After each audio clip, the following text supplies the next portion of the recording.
नैनतारा जवान के हिदायतकार एटली से खफा क्यों? नाराजगी की वजह दीपिका तो नहीं, बड़ा इंकशाफ कर दिया। तफसीलात जानते हैं इस वीडियो में। किंग खान की ब्लॉकबस्टर फिल्म जवान की कामयाबी पर खूब पजीराई हासिल करने वाली अदाकारा नैनतारा फिल्म साजो हिदायतकार एटली से खफा है। अदाकारा ने फिल्म जवान में अपनी अदाकारी से मुताल्लिक चौंका देने वाला इंकशाफ कर दिया। एटली की हिदायतकारी में बनने वाली फिल्म जवान में शाहरुख खान ने मरकजी किरदार निभाया, जबकि दीगर स्टार्स में नैनतारा और विजय सेतुपति भी शामिल हैं। यहाँ दिलचस्प बात यह है कि फिल्म में शाहरुख खान की पठान फिल्म के साथ ही अदाकारा दीपिका पादुकोण ने भी मुख्तसर दौरानिये का खुसूसी किरदार निभाया। भारतीय मीडिया ने जराये का हवाला देते हुए बताया कि बॉलीवुड में अपना डेब्यू करने वाली नैनतारा एटली से खफा होने के साथ साथ परेशान भी हैं। नैनतारा ने इंकशाफ किया कि फिल्म में उनके किरदार को काट पीट कर कम कर दिया गया है, जबकि फिल्म में चंद मनाजर के लिए नजर आने वाली दीपिका पादुकोण के किरदार को नुमाया करके दिखाया गया है। नैनतारा की नाराजगी की वजह ये सामने आई है कि दीपिका पादुकोण के किरदार को इस तरह पेश किया गया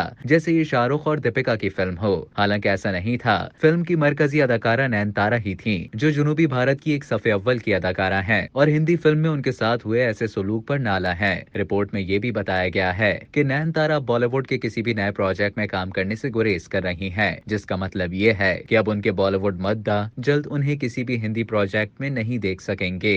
अब तक के लिए इतना ही। मजीद खबरों और न्यूज अपडेट्स के लिए डेली जंग के यूट्यूब चैनल को सब्सक्राइब करें और फेसबुक के पेज को लाइक करना ना भूलें।